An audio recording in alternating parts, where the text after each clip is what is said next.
कमीत कमी एका वर्षानंतर कंटिन्यू प्रॅक्टिस केल्याच्या बाद हा संघर्ष तुम्हाला बघायला भेटणार आहे। आणि हे तुम्हाला जे दाखवायचंय ना, हे शेवटच्या 2 महिन्यामध्ये दाखवायचंय। एखाद्या मुलाने 1 वर्ष कंटिन्यू केले पण शेवटचे 2 महिने व्यवस्थित दिले नाही, मग त्या मुलाला काहीच उपयोग नाहीये।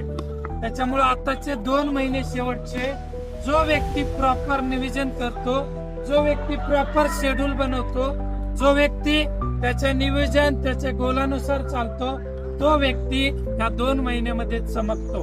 मग या 2 महिन्यामध्ये जर चमकायचं असेल आणि आपला जर दिवस आणायचा असेल ना, तर एका दिवसासाठी हे 2 महिने तुम्हाला गाढवासारखी मेहनत करावी लागेल, कष्ट घ्यावे लागतील।